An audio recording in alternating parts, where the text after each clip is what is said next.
Witch King of Angmar stood at the apex of Barad-dûr's twisted spire, his crown gleaming faintly in the ashen twilight. Below him stretched the darkened lands of Mordor, now his dominion, but they brought him no solace. Sauron's essence, though scattered, lingered like a phantom in the blackened air, an unwelcome reminder of the Witch King's origins. The Morthurak patrolled the jagged wastes with relentless precision, their violet eyes glowing like distant embers. Despite their unyielding loyalty, the Witch King felt the faint stirrings of something new. A whisper, almost inaudible, that tugged at the edges of his shadowed mind. "Rise above him," the whisper murmured, faint and dissonant, as though carried by the wind itself. The Witch King froze, his spectral form rippling under the weight of the voice. It was not Sauron. He was certain of that. This voice carried neither command nor malice. It was insidious, planting the seeds of doubt and ambition. "Ah," remarked the Witch King, straining to hear. It was insidious, planting the seeds of doubt and ambition. Yet it was not the first time he had heard it. Long before his betrayal, in the twilight of Angmar's reign, the same whisper had come to him, a voice promising freedom from servitude, though at the time it had been distant, a faint echo in the void. Now, with Sauron's hold weakened, it grew stronger, more insistent. At the edges of Mordor, the storm the Witch King had unleashed still raged, black clouds spiraling over the dead marshes and extending toward Gondor. The Free Peoples braced for the inevitable confrontation, but among their leaders whispers of discord began to rise. In Minas Tirith, King Aragorn sensed the growing tension within his own ranks. Éomer of Rohan, restless after the skirmishes in the eastern foothills, paced the great hall of the citadel. "We cannot wait for this shadow to engulf us, Aragorn," he said. "The longer we linger, the stronger the Witch King grows." Aragorn's voice was steady but firm. "To strike blindly is folly. The Witch King's power is not like Sauron's. It is more elusive, more corrupting. Gandalf himself has said we must tread carefully." Éomer's frustration was palpable. "And yet his armies march unhindered while we debate. How long until the Free Peoples lose heart?" Unbeknownst to them, the Witch King's whispers had begun to infiltrate their thoughts, subtle suggestions of mistrust and fear. He had no need for spies. The storm itself carried his will, a silent force that gnawed at alliances and frayed the bonds of camaraderie. As Aragorn and Éomer deliberated, Legolas stood at the far edge of the hall, his keen elven ears catching a faint sound, a whisper. He turned sharply, but no one was there. The sound carried no words, only the ghost of intent, but it left an impression on his heart. Something ancient stirred. In the shadowed depths of Khan Dum, the Witch King's experiments reached new heights. The forging of the Morthurak had been only the beginning. Now he sought to refine them further, embedding fragments of his own will into their golden armor, making them extensions of his power. Yet, as he worked, the whispers grew louder. "Do you see the chains you wear, servant of shadow?"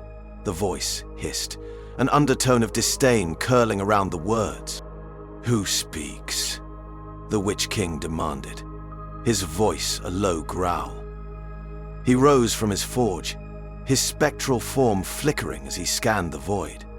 Yet there was no one, only the ancient stones of Angmar's fortress, etched with runes of fear. The voice did not respond, but its presence lingered, pressing against his thoughts like an unseen weight. It felt familiar, as though tied to the very essence of the Nine Rings. The Witch King turned his gaze inward, probing the connection to his ring. It pulsed faintly, a shard of Sauron's will embedded within it.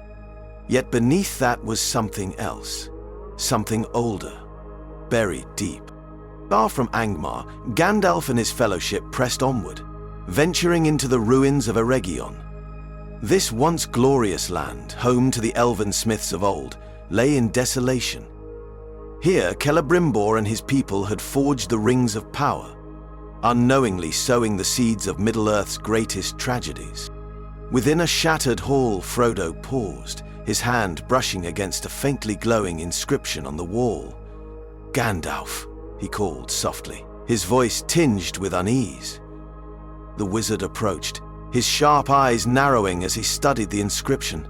It was written in Quenya, ancient and poetic, yet its meaning was clear. What is made in shadow may unmake the shadow. "What does it mean?" Frodo asked, his voice barely above a whisper. Gandalf's expression darkened. "It is a riddle left by Celebrimbor, I believe. He knew much of shadow, more than he ever revealed. You would be blessed to triumph." Legolas, standing nearby, furrowed his brow. If he knew of the shadow's power, why did he forge the rings? "That," Gandalf said, "is a question we may soon answer, but I fear we may not like the truth." As the Fellowship pressed deeper into the ruins, Frodo began to feel a strange presence, like an unseen guide pulling him toward a crumbled antechamber. There, etched into the stone floor, was the faint outline of 9 interlocking circles, a forgotten mark of the 9 rings. For a moment, Frodo thought he saw a figure standing amidst the circles, its form indistinct, like a shadow glimpsed through water. The air grew heavy, and a faint whisper reached his ears. "You hold the key." In Mordor, the Witch King's dominion began to show cracks. While his Morthurak enforced order with brutal efficiency, discontent simmered among the remnants of Sauron's former legions. The lesser orcs, driven by a primal fear of the Nazgul, had grown restless under the Witch King's rule. "Camel," the Witch King hissed, summoning the second of the 9 to his chamber. The Easterling Wraith knelt, his spectral form flickering with uncertainty. "My lord," Camel said, his voice strained. "The orcs grumble of rebellion. They believe Sauron will return." The Witch King's crown glowed faintly as he turned his gaze upon Calmor. "Sauron is broken. His power is mine now. The orcs will serve, or be destroyed." Camel hesitated. "And if they resist?" The Witch King's voice dropped to a menacing whisper. "Then I shall remind them what it means to fear." Yet even as he spoke, he felt the whispers growing louder, a reminder of the fragility of his newfound dominion. Far to the west in Gondor, Aragorn stood before his assembled council. Reports from Rohan and Dale confirmed what he feared. The Witch King's influence was spreading beyond Mordor.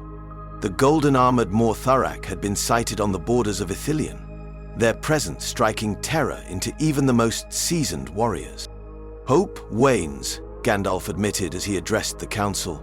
"The Witch King's forces are not merely armies, they are harbingers of despair. We cannot face them with strength of arms alone." Aragorn's gaze was resolute. "Then we must find another way. If the 9 rings hold the key to his power, perhaps they also hold the key to his undoing." "But to seek the 9 is folly," Éomer interjected. "They are lost, scattered across the ages." "Not all," Gandalf said, his voice heavy with meaning. "One lingers closer than we think." In Angmar, the Witch King's experiments continued, yet his mind was plagued by the growing whispers. He began to notice subtle changes in the Morthurak. They moved with greater autonomy, their violet eyes flickering, as though possessed by a will not entirely his own. One night, as he stood in the forges of Khan Dum, the voice spoke again, clear and undeniable. "You are not the master," it said. "You are but a pawn in a greater design." The Witch King lashed out, his spectral form flaring with rage. "Reveal yourself, coward!"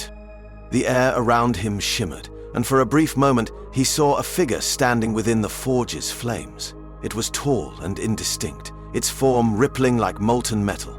Its voice carried the weight of ages. "I forged you, servant of shadow," it said, "and I alone hold the power to unmake you." Before the Witch King could respond, the figure vanished, leaving him in silence. Yet the words lingered, filling him with an unfamiliar sensation: doubt. In Eregion, Frodo awoke from a restless sleep, his mind haunted by the same whisper: "I forged you." He sat in the ruins, staring at the mark of the 9 circles, and for the first time he felt the faint pull of something older and deeper than even the ring of power he had carried. The stage was set. Forces converged, alliances frayed, and the shadow of truth loomed ever closer. The Witch King's dominion was vast, but its foundation, like the 9 rings themselves, was not as secure as it seemed. In the heart of Khan Dum, the Witch King paced the stone halls, his thoughts a tempest. The voice that had taunted him for days refused to fade, its words curling around his mind like unseen chains. The forges roared in the distance, molten fire casting flickering shadows across the jagged walls. He stood still, his crown dimmed as the whispers swelled once more. "Who are you?" he demanded into the void. His voice echoed, but no answer came. Yet something stirred, an artifact, long buried in the depths of Angmar, hidden by time and stone. Drawn by an unseen pull, the Witch King descended into the fortress's forgotten catacombs. The air grew heavy, colder than the spectral void that was his essence. At last, he reached a chamber sealed with intricate runes, faintly glowing with ancient power. With a sweep of his hand, the Witch King shattered the barrier, revealing an anvil of blackened stone at the chamber's center. Upon it rested an object, a fragment of an intricate mold, etched with 9 interlocking circles. Though broken, it pulsed faintly, as though alive. He stepped forward, his shadow stretching across the chamber. But as he touched the mold, a vision pierced his mind. He saw a figure, shimmering, tall and proud.